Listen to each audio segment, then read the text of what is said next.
Hello, Sarah. Oh, hey, this is Matt Braynard. How are you? Hey, sorry, Matt? Yes. Hi. My headphones are trying to connect when I did not want them to. How are you? Better than Custer. How about yourself? I'm doing just fine. Thanks for giving me a call. Sure. At the outset, do you mind if I record? Go ahead. Okay, great. Okay, so let me just get these silly headphones to stop the connecting. There we go. Wonderful. So thanks for giving me a call. I have some questions about the rally, both like logistically, but I guess I wanted to start with what got you onto this, because I know you were doing a lot of the voter fraud stuff previously. So what sort of got you interested in January 6th and kind of organizing all of this? I think it is right at the heart of what I'm trying to create with Look Ahead America. Look Ahead America is America First community organizing. And community organizing involves a lot of activities historically, things like voter registration and education, educating representatives in the city, county, and state level governments, taking direct actions in the community, and also paying attention to national issues and mobilizing when necessary. This is a long set precedence of community organizing in our country, and it's something that's been dominated by the left. And it's not something I think we can afford to let them dominate anymore. So this is an attempt to create America First community organizing. I had a lot of apprehension in early January when I first decided to bring us into these unfamiliar waters, because I saw what was happening. At that point, several hundred people had been visited by effectively stormtroopers sent by the federal government over not any accusations or charges of violence, but simply participating in a First Amendment protest and maybe in the wrong place. And historically, this type of behavior has been treated with a slap on the wrist as recently as a year ago. And in fact, as recently as a few weeks ago, Jesse Jackson was arrested along with many other protesters for a sit-in at Kirsten Sinema's Senate office. I believe it was actually at her district office back in Arizona, but don't quote me on that. So, well, quote me on it, but I mean, the thing is, he was arrested for protesting, having a sit-in. And the typical response to this is a slap on the wrist. At worst, you get a $35 or $50 fine or something, you're processed that day, or you're let go.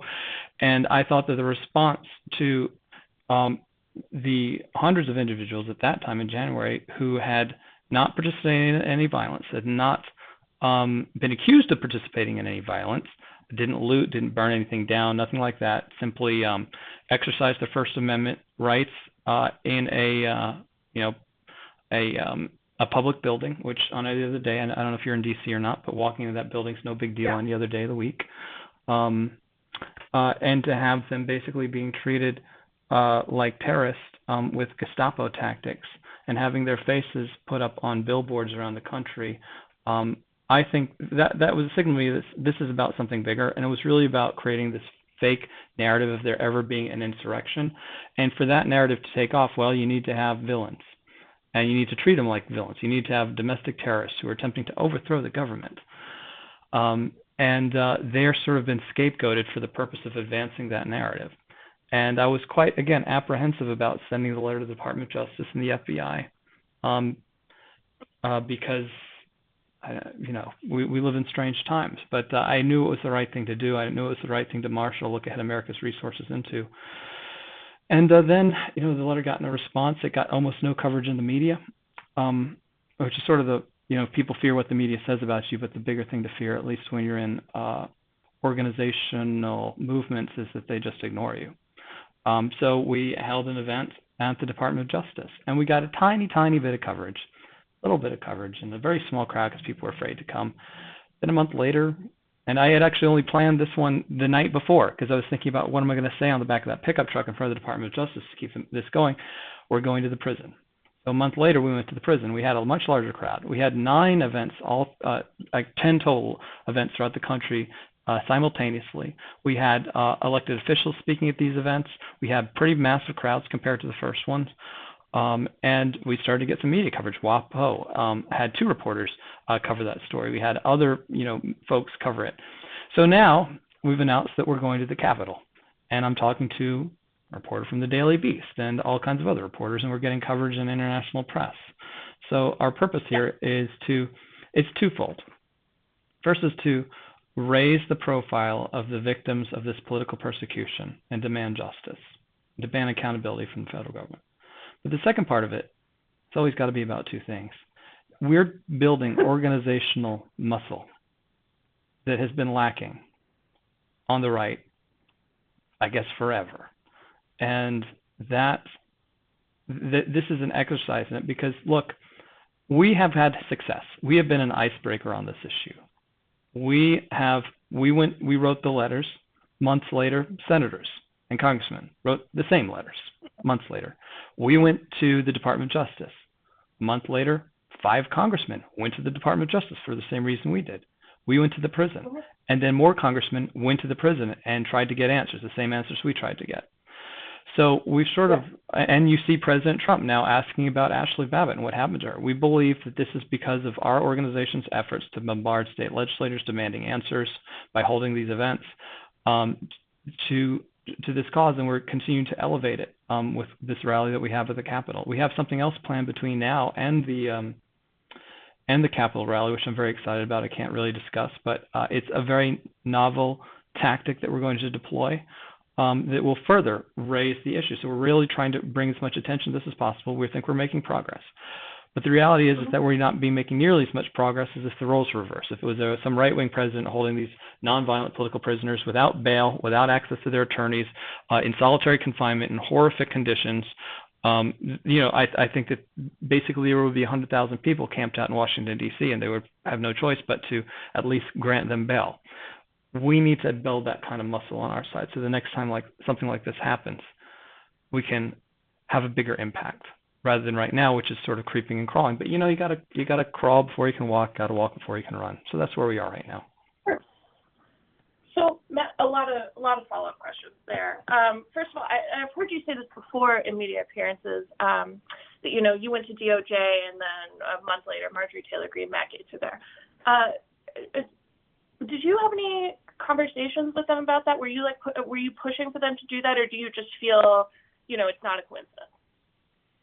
Well, I know that many of the congressmen that went there, at least 3 of them, we have relationships with. In fact, at the first event at the Department of Justice, we had Congressman Paul Gosar called into our event, and then he came up in person at our satellite event in Arizona. We have had relationships where we consider, we're nonpartisan, nonprofit. We'd love to have some Democrats come and talk to us or talk at our event.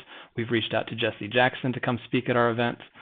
Don't know what they're going to say, so we're very much nonpartisan, and that's going to your question about why we're requesting people to not bring political gear, political signs, et cetera, because this is not a partisan issue. But we have had relationships. Matt Gaetz keynoted one of our training sessions in February, and Marjorie Taylor Greene spoke at our event at CPAC. Matt Gaetz also spoke at our CPAC Dallas event. But did we specifically tell them to do those things? No. But again, I think all of those, they're all watching us. They all follow me on Twitter. They all know what we're up to, and and I have other. And we communicate, and we're trying to reach, and I'm not going to say who we've reached out to, who said yes, who said no, but we're trying to get as many people as possible, many representatives as possible to speak at the event on September 18th. Yeah. So I've got to ask, Marjorie Taylor Greene, Matt Gaetz, Paul Gosar, Louis Gohmert, are they going to be speaking? We have not announced any speakers yet, but when we do, you'll be among the first to know. Okay. Fair enough. And just logistically, have you applied for a permit with Cap Police at this point? Yes, we are working on a daily basis with the Capitol Police and we have, for our previous events, we got permits. We worked hand in hand with everybody. We're very good players. They know we have a reputation for running good, clean events that don't cause anybody any problems. We are working on a daily basis with the Capitol Police. communicating daily. In fact, the video I sent you on our logistics, we shared that with them and they actually gave us some feedback, some positive feedback on better ways to explain, I guess, the logistics of the exact location, because it's technically not it's to the west of the Capitol. It's near where the original protest took place, but right now you can't technically get there. It's a park. It's on the Capitol premises. It's under their governance. Hang on, I'll tell you exactly what they told us. Yeah, that was great. It's technically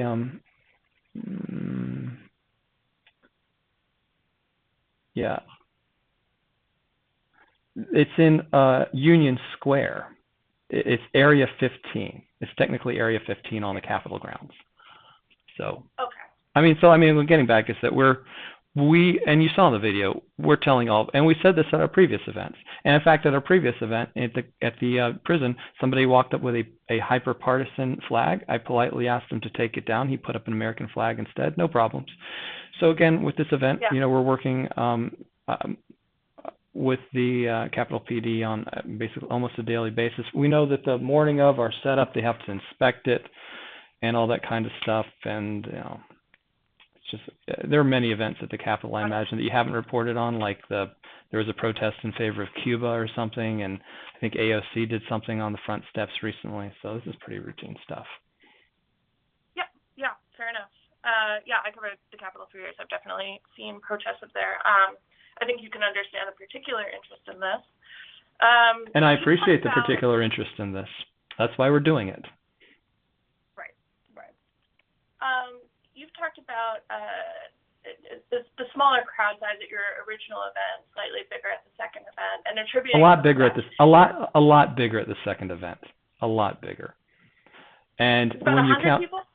I would say 150. But remember, we had satellite events all over the country. I was personally at the one in Phoenix, and we had 300 people there. Okay. 300 in Phoenix. I guess just. Sorry, to go back to that, you've attributed some of it to fear. Is that something that you're encountering now? Yes. In fact, the saddest part of this is that there is a prisoner, a political prisoner, who is not accused of, and no one's even suggested they did anything remotely violent, did not do anything destructive, did not break a window, was most likely let into the Capitol by a door held open by a Capitol police officer. Went into the building, took a few pictures, left. Has been in solitary confinement for 7 months, denied bail, denied full access to his attorneys, denied medical care.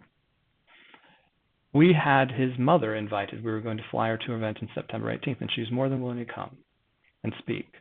But he told her that she should not come because he was terrorized at the fact that she would get picked up and put in prison. That is a horrific, chilling effect. And there is still that fear. We think we're overcoming that. I can't disclose the name. I'm not. Well, you're suggesting that. I mean, all of their names are public. They've all been publicly. Right, but I'm not going to tell you. I'm not going to tell you which one's mother was going to come, but then decided not to come because her son, who is currently locked up, advised her not to.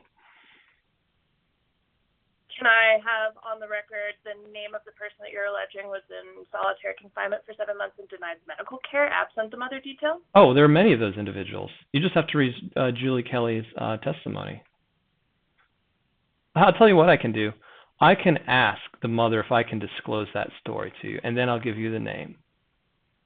Okay. How's that? You understand the position I'm in here, right? Sure. Okay. I think what I'm saying is that I want to make sure I can share the information on background with you as I just did. I don't know that I have permission to share the whole story, but I will get it, and that's it. I mean, you can take my word for it or not, but I mean that there are people in prison who are not accused of anything violent, that there have been over 500 people charged or arrested by the FBI, the vast majority of whom are even the pleading to things like parading. They're basically like, you know what they say about prosecutors say, you might be able to beat the rap, but you can't afford the ride. So that's the tactic they're using to get people to take plea agreements because, well, you may win in court, but by the time we get you to court and we put you through everything you have to go through until you, like losing your job, losing your home, basically having your whole life turned upside down, going bankrupt over and over again, by the time you get through all that, you'll rather take in a plea, because even though you'll beat it, you should. And there's this whole issue with mens rea, where many of these charges required you to know that you weren't supposed to be in there, which honestly, I don't think many of them knew they weren't supposed to walk through an open door into a public building that's open every other day of the week for the people to walk into. Anyway, I will ask the mother in this case if I can disclose that she wanted to come, but her son begged her not to, and she did what her son asked. I appreciate that. I mean, where I am coming from on this is you are the mother aspect of it is interesting, but where I'm coming down on needing a name here is you're alleging pretty severe mistreatment of a prisoner. Sorry, is this news to you? No, I've heard you say it before. No. I don't. No, I'm not talking about listening to me, but your knowledge of the treatment of these nonviolent individuals who are not been charged with anything violent, and certainly not convicted with anything violent, being held without bail for over 7 months in lockdown and solitary confinement in a room by themselves for 23 hours a day. This is news to you? The solitary confinement absolutely is. I would like to learn more about it. Even months ago, going all the way back into March, even Nancy Pelosi and Senator Durbin complained about the people being held in solitary confinement. You are unfamiliar with them raising that issue. Matt, I'm being legitimate with you. I am unfamiliar, but that's why I'm asking. Okay, so I will. In addition to that, I apparently will have to do more to help you write a good and accurate story. And I will give you the links to both Nancy Pelosi complaining and raising problems with these people being held in solitary confinement without bail, who are in many cases veterans who have no violent criminal record whatsoever, being held like political prisoners. I don't know. Does that seem just to you? Does that seem like a just treatment of people to you? I appreciate and I look forward to the research because I am very interested in what you're saying. Okay. Let's take a look at that. I think it's really important here, Matt, for anything around this. You've talked about the nonviolent prisoners. I guess I just need to ask, what is your take on the people who did commit violence that day, who did destroy property? Well, I think that they should be given the same treatment as others who are who've committed those same acts in the past. And again, if somebody has been accused of something violent, that there are a few cases where people have been accused of that, yet the government has failed to produce any evidence and refuses to produce any evidence, and has even equivocated, saying that I think in one case they've accused an individual of pepper spraying police, but then the prosecutors admit, well, the photos indicate that his story is that he was actually protecting police and pepper spraying protesters who were attacking them. And with illegal, you can bring pepper spray in the city. I think the certain type of it, you can't use tear gas or something, whatever it is, illegal to have it. And and even the prosecutors admit, well, the photos show he might have actually been telling the truth here, but we still don't want him to have bail, and we're still not turning over all the evidence. I'm sorry. Did you say that they refused to submit any evidence of anyone committing violence? There are repeated cases of the federal government refusing to provide evidence, and judges are increasingly getting fed up with it. The best coverage of this is by Miss Julie Kelly at American Greatness. This sort of is her beat. But the federal government has repeatedly said that. I mean, I guess retweeted a quote from one of the filings from the prosecutors, saying that they can't deny the fact that there is footage of people being welcomed into the Capitol building, etc., where, but they refuse to let it go, and they have asked for about $1 billion to build a computer system to load all of this video into, and then maybe the defense attorneys will have access to it. Yeah, I just want to drill down on this. Let's take Dominic Pizzola. You had his mom at the D.C. jail, is that right? I don't know off the top of my head. That was what Washington Post reported. I don't know her name, and I don't know her personally. If she showed up at the event and you say she did, I don't dispute that. I believe she spoke at the event. That's what the post reported. She may have. We had an open mic. So I just said, hey, anybody want to come up and Right. make a statement? I also invited people up to read letters from prisoners and who had no connection to anybody there. So, yeah, it doesn't. We didn't have an agenda or anything like that. I do know that family members were showing up. In fact, a guy showed up at our first event, and he was, and we gave him the mic. He spoke very passionately. So. Okay, got it. Are you planning sort of a similar thing for the 18th? Well, we hope to have a much more structured event. We're working on, again, speakers. We have one incredibly substantial speaker that will basically demand your attendance at it. So we're working on a lot of things. But right now, first of all, we're trying to get elected officials to speak because we think that has a lot of weight. And then we're sort of looking at family members to speak as well. Okay, got it. Do you mind, just to switch gears for a second, I just wanted to do some like quick fact-checking stuff on you and Look Ahead. Is that all right? Go ahead. So you worked for the Trump campaign for about 5 months in 2016, is that right? I would say it was like 6 months. It seemed like an eternity. About 6 months. But yeah. Your departure there has really not been clear. I've seen it reported as sort of a confusing departure. I've seen it reported as you were fired. What happened there? Well, in a discussion I had with somebody who was shortly thereafter fired, a very heated discussion about a very minor issue, and that was that I couldn't afford to continue working for them because of well, I didn't tell them this, but I don't know how to share this without sharing too much. There were some there was a family medical issue, and I could not continue to work for the campaign for the amount of money they were paying me. And I was negotiating for an increase. It was basically came down to a matter of about $2,000. And the person I was negotiating with had a really bad day, and I also had a really bad day. And that conversation, I guess, didn't go as well as it could have. Now, I did not tell them that it was for anything related to me. I did not give them the excuse. I gave them everything but that. I was explaining my value to the campaign, all the things I was doing, all the hundreds of thousands of dollars I had saved for them, and all of that. And it just was a bad conversation. That person, said he'd get back to me. Then I got a call from HR saying, basically, you've not come to agreement, so I guess you're done. And then that person was fired, and then his boss was fired, and I kind of regret my departure. I would have worked for them for free, to be honest with you, if I did not have family. If I had no family, I would have worked for them for free and slept in my office, but I couldn't do that. So, and again, nobody there had any idea that there was anything. It's not like, oh, Matt, had a family medical issue and he needed more money, so the Trump campaign fired him.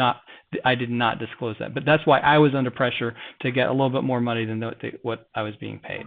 So. Got it. That's it. Sorry, it's not sexier, but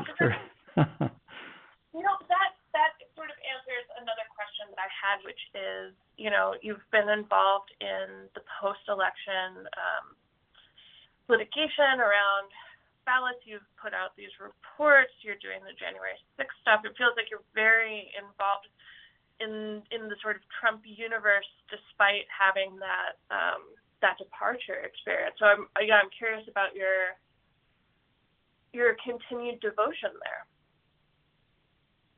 I'm not sure why that's confusing. Why would it be?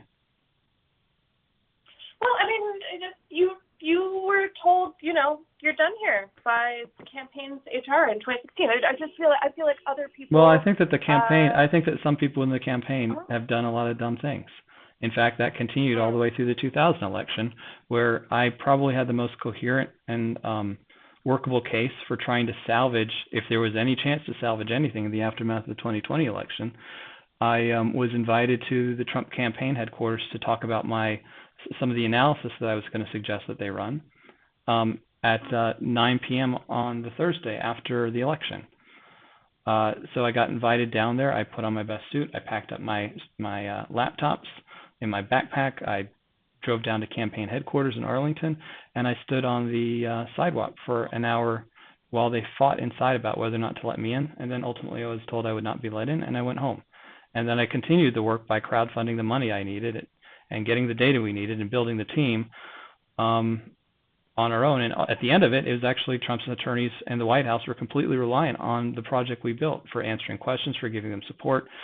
And ultimately, I did collect a check from the president's legal team for some supplemental work that I provided them with. So I guess I was there at the very beginning and at the very, very end.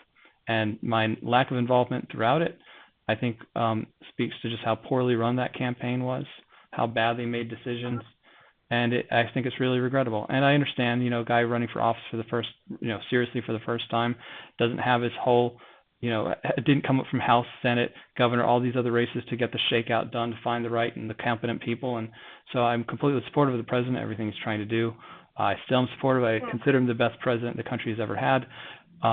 But, I mean, his campaign team and the folks that were, I think they made a lot of mistakes over a very long time. I just want to go back very quickly to what you said, that you drove down there and they didn't let you in. No, I was invited to go, and then I was at the front steps, and I was what had happened was on Wednesday I had sent a memo to the campaign, the RNC, outlining some steps that could be used to detect illegal ballots.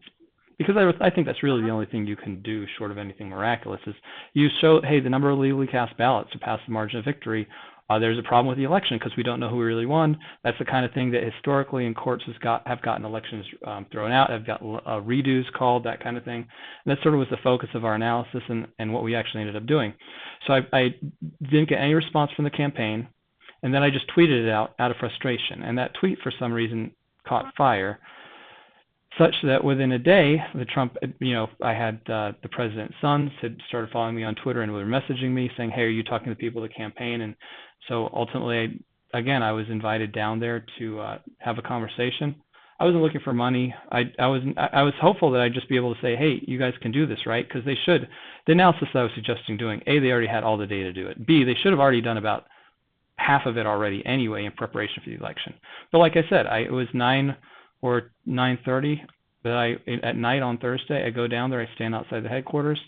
I was told later, I know there was actually one individual in there who said, Matt's difficult to work with, don't let him in. And that was it. So despite several of the attorneys making a very strong case why they wanted me to come in and at least have a conversation. But that's history. That's history. You know who it was? Yes. Who was it? Not going to share.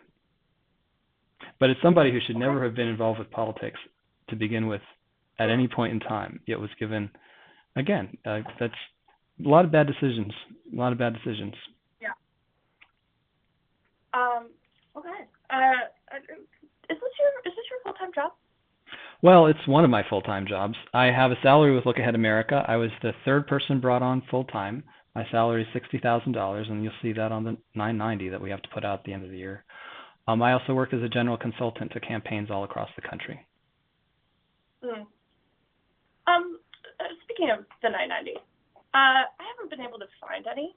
Sure. Well, I'll send you here's the thing is that, so I started this in 2017 thinking it was going to catch fire, right, and I got nothing. And no money raised, or effectively, let's say very little money raised, less than $50,000 over 4 years. And I just thought it was dead. And I said, you know what? I was just, 2020 was a very difficult year. I had actually applied for a job with the Trump campaign in Pennsylvania to be a field organizer, which is the bottom of the bottom. And I did the interview. They knew who I was. They knew my background. I was in charge of strategy and data for the whole Trump campaign. I ran every field office in the country. But I was like, look, if you need me to stand in front of a Walmart for 18 hours a day with, handing out leaflets, fine, I understand. It was a job that was going to pay $3,000 a month. No compensation for housing or automobile or anything, but it was just, I want to do what I can, right? And the interview went great. They asked for background information, but then, somebody at RNC said, no thanks.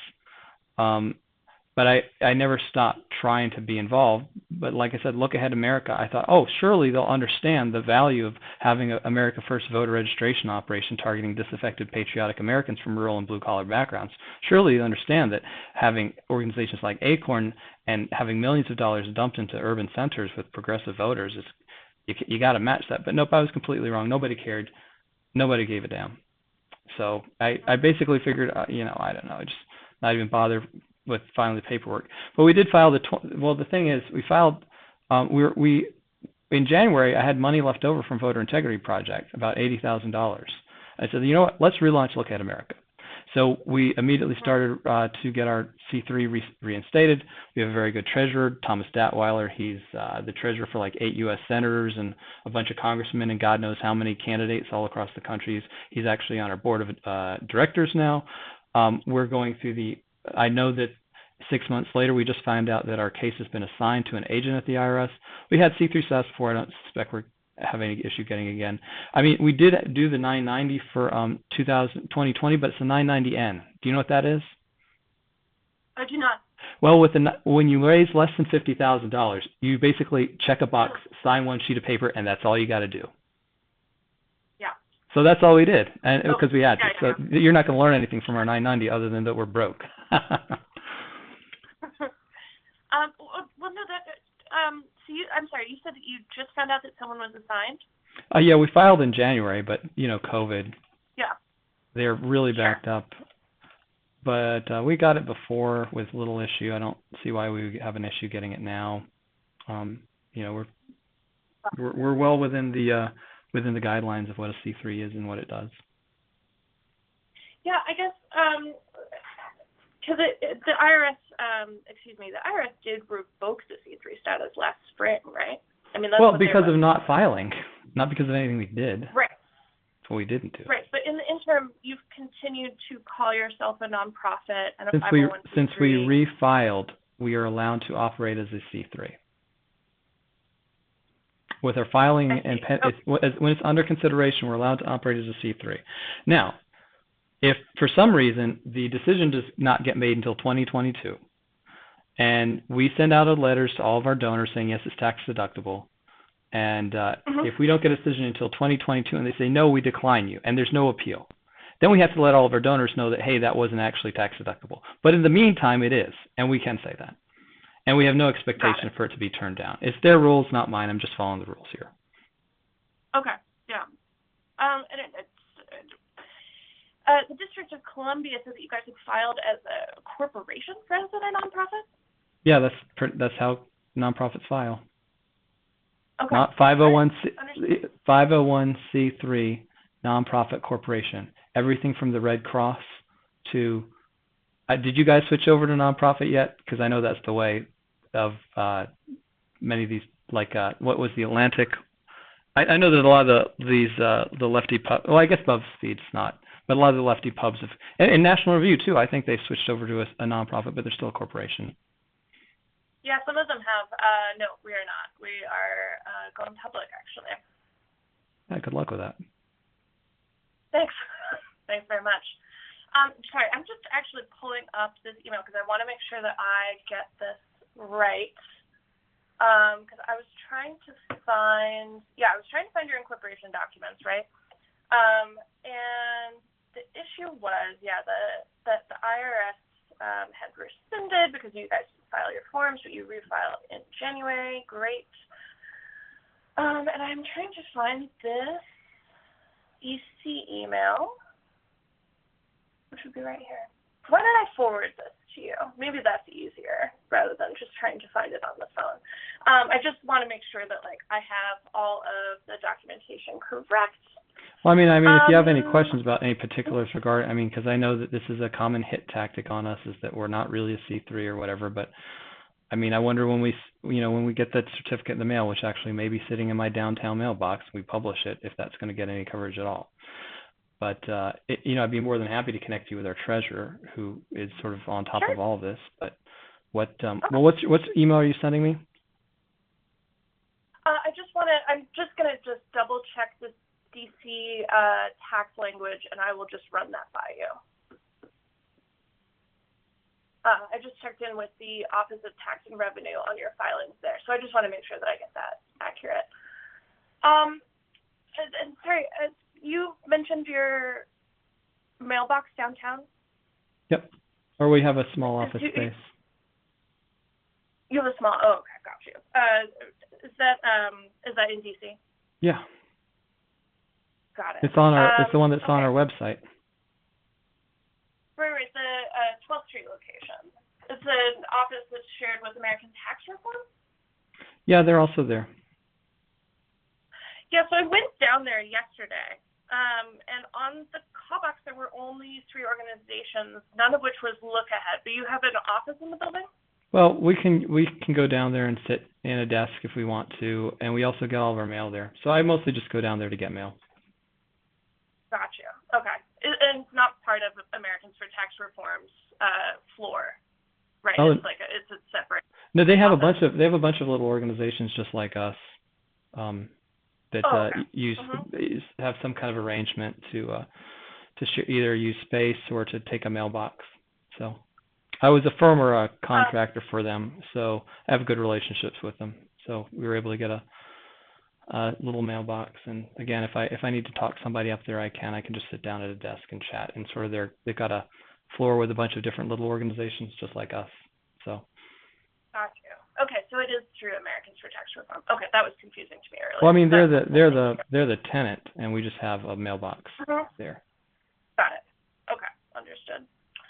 And also, when you relaunched in January, you made sort of similar promise that you did with the Voter Integrity Project, which is every penny would be accounted for. What are your plans for that? Are you going to be releasing that? What sort of format is that going to take? It's the one that it has to come in, the 990. And since we raised over $50,000, it will have to be articulated. And we have a professional treasurer now who handles all that. Okay, so the 990, so that's going to be the level of detail. I can't imagine any other level of detail. What would you imagine it to be? Well, you said every penny would be accounted for. I wasn't sure. Doesn't a 990 do that? I wasn't sure if you were planning to put out a report for your supporters, something a bit more, plain English for the people who did donate, for the people who are involved in the organization of where. Right. Well, but I guess my question for you is, how does a 990 not do that?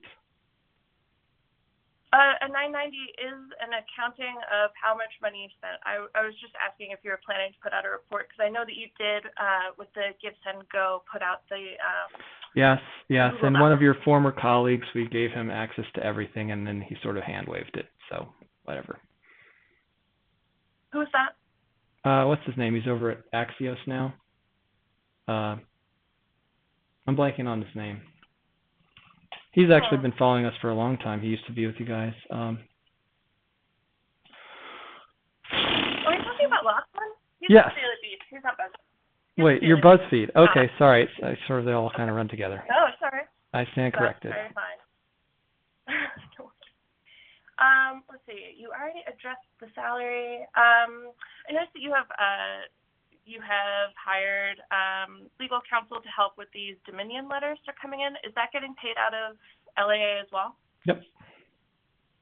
Okay. What is I just may as well ask, what does the fundraising look like? I mean, you raised $675,000 pretty quickly on that Gibson. Yeah, that's the thing. Isn't that funny? You talk about finding election fraud and the money flows in, but when you talk about registering voters, it kind of trickles. I will say, though, that the fundraising has been robust. I'm not going to give you any dollar figures, but it's been robust. We currently have, I think, about 10 or 11 full-time staffers now. So, we're growing. You have 10 or 11 full-time staffers now. That's huge. Yeah, but it's not nearly enough. I need about 300. So, but you got to start somewhere. Got it. I know you don't want to give me an actual number, but can we ballpark it? Enough to have to file a 990 and enough to have about a dozen full-time staffers when you consider the fact that I'm probably the highest paid person among them.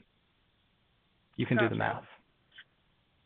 I saw that you were doing, you announced in April that you were going to do $2 million for the Get Out the Vote operation in Arizona. Yeah, that's what the pledge was. Is that That a portion of that has been delivered to us. We're still trying to. There's some other, I guess, hiccups with that, but we're still working through that. So again, it's not. We're still working with the donor on some of the details to finalize that. But again, it'll all be on our 990. So. Okay, got it. And I'm sorry, just briefly, the donor that you mentioned in the release, whose name is currently escaping me, was the full had he pledged the full $2 million? Was that all coming from him? That's my understanding, but again, there's some details we're still working out. So we're just working out some of the details. We're fairly confident that that will go through, but again, every penny of that gets spent in Arizona. So. Gotcha. Okay. One of the conditions. Okay. Let's see. I guess finally, I wanted to just ask about a bit of your background in terms of these election reports that you've been putting out. So you did Sure. Georgia and Wisconsin. Yep. Are there any others, or is it just those two? Oh, we're working on Arizona right now as we speak, and we should probably do Pennsylvania as well. Okay. You know, those are states where there have been efforts to start audits. Are your reports related to that? Are you hoping to sort of build the case for audits in those states? Well, look, these reports are kind of fulfilling the promise that we made with the initial voter integrity project, is to give as full accounting as possible.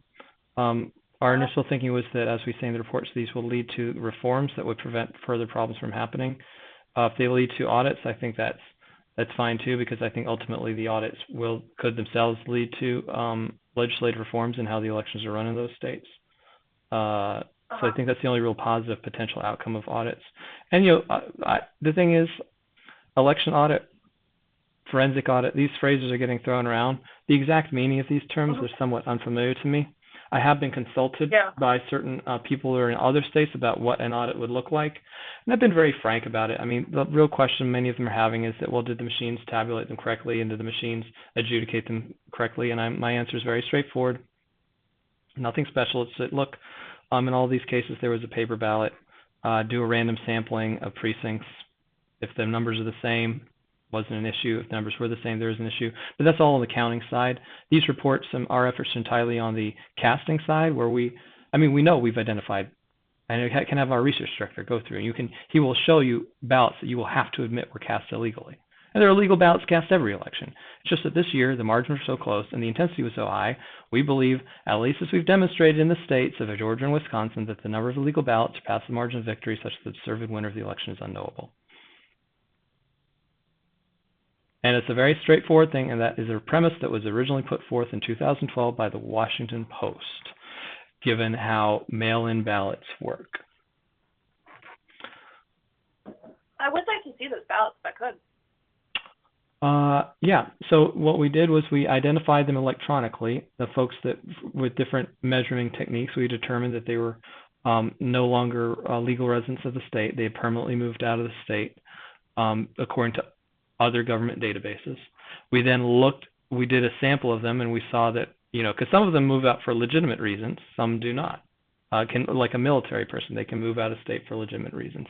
In other cases, we find somebody who's clearly, they left Georgia, they went to Los Angeles, they're an artist there, they've been living there the last 5 years, they have residency there, they're not allowed to cast a ballot in Georgia, and yet they did. And we have evidence of that. And we can't make it public because then I'll be banned off of everything, including Gab, because that's considered doxing. So we've shared it with journalists. We've shared it with, I guess, Atlantic Journal-Constitution, Epoch Times, a couple others. So, I mean, if you really want to take the time for our research director to share examples you find, and, we then take the sample, we project it to the group as a whole, and then we end up with our number. That's pretty straightforward. Yeah, I mean, if you have examples that I can look at, I would love. Well, he would probably have to do a screen share with you, and I would encourage, and I can set that up for you if you'd like. We have some requirements though, and that is that If we give you if we show you somebody's name and the evidence we've had, you cannot list their name. You cannot do that. You just have to say you say what you saw in background. You don't name names. You can say, well, they use Facebook and Instagram, and they had access to the Florida driver's license database and all that stuff. You're fine to do that, but you cannot name anybody or give like details that would dox somebody. Sure. Yeah. No, we don't dox people either. Okay. Well, then I will introduce you to Ian. He'll set up a demo just going over, the ways we were able to identify people who, in Georgia, it was primarily NCOA. In Wisconsin, there were some NCOA, a few other things, illegally registered. Because in these states, you're not allowed to register at a PO box for good reason. Yet people did. And the state allowed those registrations to stay, and they cast ballots. In Wisconsin, the biggest case were those who cast ballots illegally through indefinitely confined status. And we determined, hey, they're not real. And the other thing to make clear to you, too, if you can get this conceptually, is that we didn't accuse anybody of voting illegally. We just said the ballots were illegal. So if there was a ballot cast in your name in Georgia and you clearly don't live there, we say the ballot's illegal. But we don't say that you're illegal because we don't know for a fact you're the one that actually cast the ballot. But we do know that you're not eligible to cast one. You follow that? Yeah. No, I understand. Okay. How did you get involved in this? I mean, obviously I've looked into your background. You have an MFA. You were writing short stories. I did. Did you read any of them? I was only able to read the first 6 pages. Oh, yeah. In the Amazon studio. Oh, that. But just to be clear to you, that's early work. That was written before I got the MFA.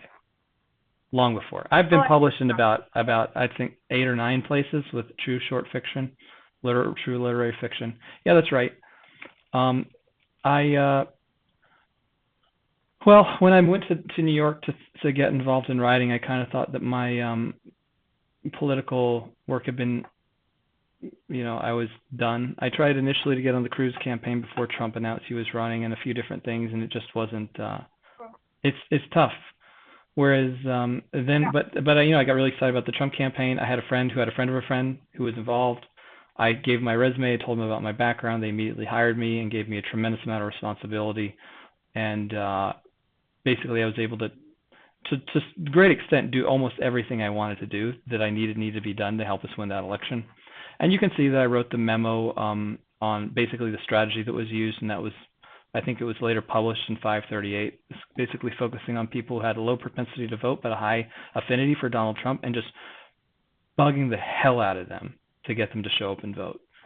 And that was the only thing the campaign could have done, But yeah, I was writing, and then I left the program to go do the campaign full time because it's kind of hard to sit and quaintly write stories about literary fiction when you look out your window and the whole world's on fire and you know that you can do something about it.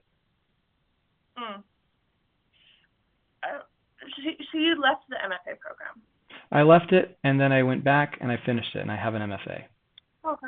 It's not like the C3. I have the certificate. I did graduate from Columbia, much to their regret, I am sure.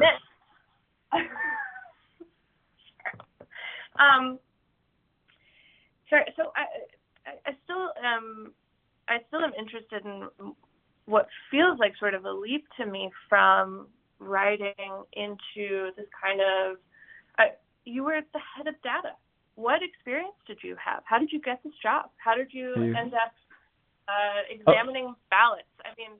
Well, you have to understand where I started. Before I was old enough to vote, I was the field organizer for Pat Buchanan's campaign in 1996 in South Carolina. Immediately after graduating high school, I got a job with the Republican National Committee where I worked for 3 election cycles.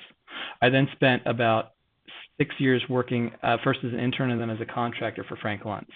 I then spent 10 years working for nonprofits all over the city and working on political campaigns all over the country. Everything from Senate races to presidential races down to getting a gas station built in a little city. I worked for Election Data Services, which is the nation's premier election administration redistricting firm, for about 10 years. And I went all over the country, walking into county clerk office, town clerk's office, helping them solve their problems with their voter data. And we were a contractor for the U.S. Census. I drew the lines for Chicago, Cook County, Illinois, Rhode Island, Providence, Arizona,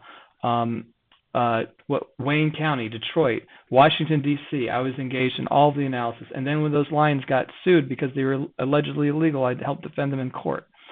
I've worked on campaigns all over the country since then. I've been, since the Trump campaign, I've been a general consultant, working for candidates all over the country.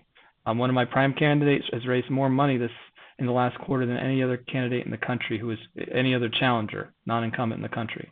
So I've been in politics for a very long time. The real question is, well, how did you get into writing?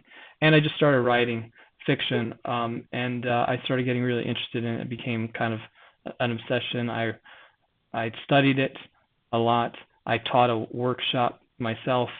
I went back to GW and audited a bunch of classes in the English department to collect recommendations. I applied to Columbia 3 times before they let me into the MFA program. And then I went, and then I got invited. It's like The Godfather. They try to pull me back in. And it was kind of irresistible. And I will say, though, that my MFA degree, I am working on a book, a nonfiction. I also have a fiction novel on the shelf. But the writing is helpful on a daily basis. I'm constantly writing speeches, letters, all kinds of copy for campaigns. So it's not, contrary to what my wife thinks, it hasn't completely gone to waste. What's the nonfiction book? Oh, it's an autobiography talking about my time with the Trump campaign, the time after and bridging into the fight after the election, where I ran the Voter Integrity Project. I mean, I could write a whole book just about my time with the Trump campaign. It was pretty unbelievable, and I had a view of it that few others did. Sure. Okay. I'm not going to take up your entire day, but one last question. Is Billy Cabrito a reference to No, You Shut Up? Did you write a story about the goat puppet from a Paula Tompkins show? No, that story No? is not. No, what happened was I was given a prompt. The reason I kind of got into writing was I discovered a website where they had. Go ahead. Sorry, what? No, go ahead. Sorry. The reason one of the ways I got into writing, at least fiction, was that there was a website where there was competition for Photoshop, who can do the best Photoshop, but they also had a little side contest for writing, and I started doing those, and I started winning them. And I'd long been an appreciator of literary fiction, and one of the prompts was write a story about an unusually large animal. And I said to a friend of mine, well, I wonder what the animal should be. And she said, well, how about a goat? And then I said, okay, I'll write a story about an unusually large goat, and it ends up being this story about a goat who goes to play for the NBA. So, and his return to his hometown, which he has a little bit of a chip on his shoulder about how they treated him. I'd encourage you to buy the book, honestly. Again, it's early work, but I'm very proud of it. Like any parent would be of a child. I do have I'd like to get my collection of literary nonfiction, like short stories, out, but I don't know how much you know about the publishing business, but literary fiction shorts are not, unless your name is George Saunders, aren't the hottest thing. So I don't know. But also, I think the fact that if I just published a book based on my social media following and everything else, that could help with sales. But I'm really trying to hopefully cash in on that for with a nonfiction book, because I think that's what people want to read. And, I'm still working on the proposal for that and get it over to Regnery or whoever will have me. Sure. This is going to sound incredibly silly that I'm focusing on the Billy Cabrito thing, but I have really focused on it just for 1 second. You know that there is a goat puppet on television called Billy Cabrito. No. Is that what I named? Is that what I named my goat? Yes. Oh, that's weird. Yes, it is. Wait a minute. Yes, it's. Well, I think that the thing is, though, that Billy Cabrito. Cabrito, I believe I took that because I think, isn't Cabrito like the word for goat in another language? It's for kids. Yeah. Well, I can tell you one thing. Maybe I need to talk to an attorney, because I'm sure I published my book long before theirs did. And let me look it up on Amazon. It was like in the aughts, I think I published this book. December 1st, 2012. Yeah, I have no knowledge of any Yeah. other Billy Cabritos. In fact, if you asked me, hey, what was the name of the goat from your story, I actually would not even be able to tell you. I see. Okay. All right. Well, fair enough. I just thought that was an odd coincidence. I appreciate you going down the goat path. Okay. I really appreciate you taking the time to talk to me, Matt. Is there anything else you want to mention that I haven't asked you about that? Yeah, you said you sent me an email about some status from DC, and I have not gotten the email. Oh, no, I said I will after this call. I have not sent it to you. Well, okay. I mean, I don't know if it's a gotcha thing, but I'm just going to CC it over to our treasurer, and he'll be able to account for it. I also sent you the statement from Liz Warren on solitary confinement, and she has also made some other comments about protesters should not be treated this way. But it's kind of a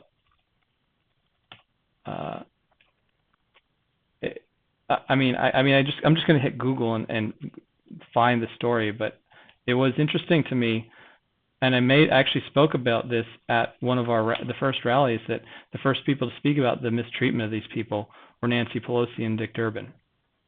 So, I'll send it to you to help you do your homework there. I see the link. Yeah, no, I appreciate that. No, the link I sent you was Liz Warren, who's also raised issues about these people being persecuted. Yeah, right. It also mentions Dick Durbin. No, I understand. Yeah, I appreciate it. Okay, I will take a look at this. Thank you.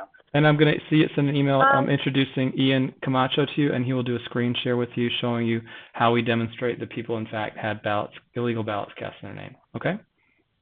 All right. Yep, that sounds good. Thank you, Matt. All right. Have a good day. Bye-bye. Yeah, you too.